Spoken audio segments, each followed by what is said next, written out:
Can you travel for free by spending more money on credit cards? The answer is yes. I'm here at the St. Regis in Aruba. Just opened up a few months ago. Beautiful property, by the way. And normally this hotel will cost, I think, around $750, $800 a night. We stayed here for 4 nights. So that's easily pushing like, what, 8 times $3,200. Taxes like $3,500, right? So I can imagine that this hotel specifically could be upwards of $1,000, $1,500 a night during peak season. Peak season, I believe, is like July, US summer here. The reason why I want to make this video is because people always ask, like, how do you fly first class? How do you stay at hotels like this? How do you afford it? We could afford it, but I'd rather just not pay it. I'd rather leverage points with credit cards to let that pay for it, right? And there's some debate over getting cash back instead of points. But the thing is, if you know how to use points correctly, it totally makes sense to spend the money if you're going to do the travel regardless, right? Or if you just want to maximize the trip, the experience of travel, and that's something you enjoy doing, like I do. Like, we booked this trip to Aruba literally like 4 days before we went. We're like, hey, screw it. It's an hour 45 away. The flight's pretty cheap. I'll pay cash for that. And then the hotel, we could stay at somewhere baller like this for basically like a couple $100 a night max, depending on like taxes and resort fees.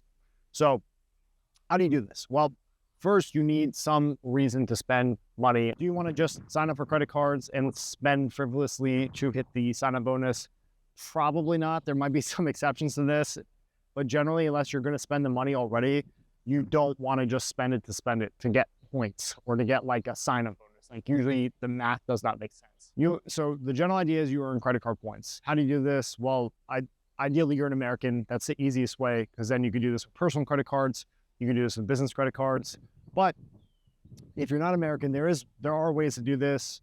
I'm not an expert at how to like get an ITIN and then also open US credit card accounts and build US credit. That's a whole other expertise, right? I would say I'm a intermediate to novice travel hacker.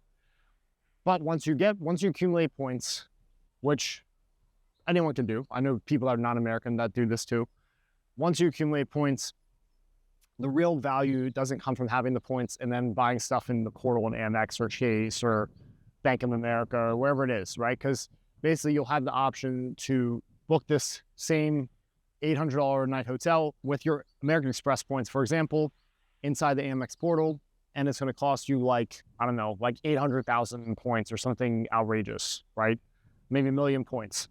The real hack is the transfer partners, because when you transfer the points out, depending on the arbitrage, the math differential that is created, often you can turn that same, like, for example, you'll see, let's say in Amex, I'm just throwing on numbers as an example here. Let's say this hotel costs $800 a night times 4 nights, $3,200. It's probably going to cost you, I don't know, in the Amex portal, 500,000, maybe 800,000 Amex points. Sometimes you get a decent deal, but not always. Now, Marriott transferring directly, you'll see this hotel, I think we spent around 300,000 points. Not the best deal, but I'm sitting on a couple million points, so I have excess to spend. Generally, I wouldn't do this. I wouldn't stay here. I'd probably stay at the Hilton or something, because you get a better arbitrage. But yeah, so that's the general idea is the transfer partners. That's the real hack. So step one, you need to accumulate points. How do you accumulate points? Credit card bonuses if you don't have a business, if it's just you, and using that on expenses you're going to pay anyway. Or you ask your parents or your friends, like, hey, do you have any big expenses coming up? Can I run it through my credit card, or you just pay me cash, right? Like, those are ways to do this, to hit your sign-up bonuses, to accumulate those sign-up bonuses. That's usually where the biggest amount of points is going to come, at least initially. Okay. And then after that, you'll accumulate them very slowly. But basically, if you don't have a business, you need to front load expenses you were already going to spend on, regardless, on credit cards to accumulate sign-up bonuses. Okay. And there's like a whole process to this too, of when you sign up for one credit card versus the next, so you don't get denied and then you hurt your credit. I'm not an expert with credit, right? So don't just do your research. ChatGPT can actually help you a lot with this. It's kind of effed up. So all these credit card consultant experts, point hacker guys, they're about to get not wiped out, but they're going to get hit pretty hard, because ChatGPT is doing a lot of the legwork that they would do when it comes to timing of credit card signing bonuses, and even how to maximize the points and finding deals, okay? So once you stack your points, 50, 100, 100,000 points or more, ideally, that's when you can start putting it to work. You're gonna get the best arbitrage with flights by far. And what I mean by flights, yes, you could fly like economy. Most places you'll find tons of inventory and ways to fly economy relatively inexpensive and stretch your points. But if you ideally use it for business class, because business class is really the only way to fly if you have the privilege, because it is a privilege. It's the value of flying in a lie flat seat from the US to Europe or US to Asia is insanely high for me personally, right? Some people just suck it up and fly economy. They could sleep in the corner of a train. I'm not like that. Like, I can barely even sleep on the long haul flights in first class, okay? But the point I'm trying to make is you will find the best value multiplier when you leverage for flights, not for hotels. Hotels, you typically don't get good deals. Like, this is not the best use of my points. It's just I have excess, so therefore I am using it just so I don't have to pay cash, right? Not the smartest way to use it, but it's just the way I did it.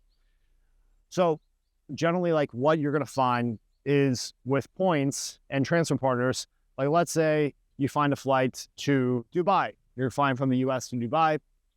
Let's change a little bit, but just as an example, you're gonna find that on Emirates, if I bought Emirates business class or economy, I'm gonna spend, let's say, 300,000 points for like a one-way business class from Washington Dulles to Dubai, or let's call it even like 400 or 500,000.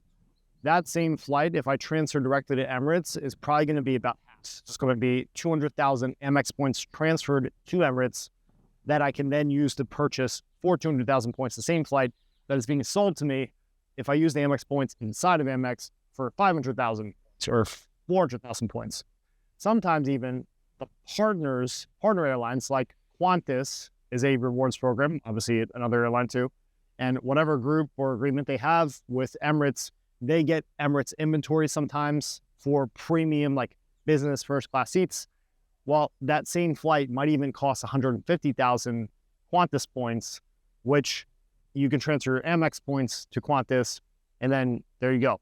You went from paying 500,000 points for a flight in the Amex portal one way for business class, and then you also went from paying 200,000 directly with the airline by transferring the Amex points, and you found a backdoor deal through Qantas that has access to the same flight, the same seat, everything the same, nothing changes, and you only spend 150,000 points, right?